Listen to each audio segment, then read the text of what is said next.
Hello friends, ಇವತ್ತು ಮಜ್ಜಿಗೆ ಹುಳಿ ಮಾಡೋದು ಹೇಗೆ ಅಂತ ಹೇಳ್ತಾ ಇದ್ದೀನಿ. ಸೊ ಒಂದು ತೆಂಗಿನಕಾಯಿ ಮೆಜರ್ಮೆಂಟ್ ಅಳತೆಯಲ್ಲಿ ನಾನು ಹೇಳ್ತಾ ಇರೋದು. ಸೊ ಒಂದು ತೆಂಗಿನಕಾಯಿ ಚೆನ್ನಾಗಿ ತುರ್ಕೊಳ್ಳಿ. ಹಾಗೆ ಒಂದು ಸೌತೆಕಾಯಿನ ಸಿಪ್ಪೆ ತೆಗೆದು ಅದನ್ನು ಮೀಡಿಯಮ್ ಸೈಜ್ನಲ್ಲಿ ಕಟ್ ಮಾಡ್ಕೊಳ್ಳಿ. ಸೌತೆಕಾಯಿ ಬದಲು ಆಲೂಗಡ್ಡೆ ಹಾಕ್ಬೋದು, ಬಣ್ಣ ಸೌತೆಕಾಯಿ ಹಾಕ್ಬೋದು, ಹಾಗೆ ಕುಂಬಳಕಾಯಿನೂ ಹಾಕ್ಬೋದು. ಒಂದು ಹಿಡಿ ಹುರ್ಗಡ್ಲೆ, ಸಾಸಿವೆ, ಹಿಂಗು, ಕರಿಬೇವು ಇವೆಲ್ಲ ಒಗ್ಗರಣೆಗೆ ಬೇಕಾಗತ್ತೆ. ಇದು ಬ್ರಾಹ್ಮಿನ್ ಸ್ಟೈಲ್ಗೆ ಸ್ವಲ್ಪ ಡಿಫ್ರೆಂಟ್ ಆಗಿರುತ್ತೆ. ನೀವು ಟ್ರೈ ಮಾಡಿ, ಚೆನ್ನಾಗಿರುತ್ತೆ. ಹಾಗೆ ಒಂದು 7 ರಿಂದ 8 ಮೆಣಸಿನ್ಕಾಯಿ ಮತ್ತು ಸಾಸಿವೆನ ಸ್ವಲ್ಪ ತವಾದಲ್ಲಿ ಎಣ್ಣೆ ಹಾಕಿ ಹುರ್ಕೊಳ್ಳಿ. ಸ್ವಲ್ಪ ಅದು ಮೆಣಸಿನ್ಕಾಯಿ ಸಾಫ್ಟ್ ಆಗೋ ತನಕ ಹುರ್ಕೊಳ್ಳಿ. ಹಾಗೆ ಒಂದು ಪಾತ್ರೆಯಲ್ಲಿ ನೀವು 2 ಟೇಬಲ್ ಸ್ಪೂನ್ ಎಣ್ಣೆ ಹಾಕಿ, ಸಾಸಿವೆ ಹಾಕಿ, ಕರಿಬೇವು, ಹಿಂಗು, ಸೌತೆಕಾಯಿ ಹಾಕಿ ಚೆನ್ನಾಗಿ ಬಾಡಿಸ್ಕೊಳ್ಳಿ.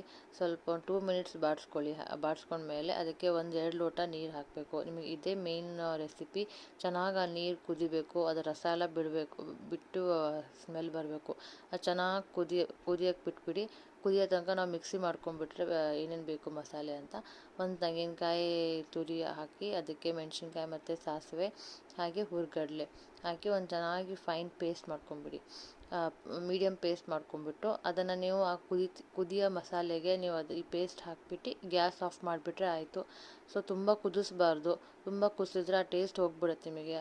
ಹಸಿ ಟೇಸ್ಟ್ ಇರಲ್ಲ. ಮಾತ್ರ ಚೆನ್ನಾಗಿ ಬರಬೇಕು ಅಂತಂದರೆ ನೀವು ತುಂಬ ಕುದಿಸೋಕ್ಕೆ ಹೋಗ್ಬೇಡಿ. ಆಮೇಲೆ ಸ್ವಲ್ಪ ಒಂದು ಅರ್ಧ ಕಪ್ ಮೊಸರು, ರುಚಿಗೆ ತಕ್ಕಷ್ಟು ಉಪ್ಪು ಹಾಕಿ, ನೀವು ಜಾಸ್ತಿ ಕುದಿಸ್ಬಾರ್ದು.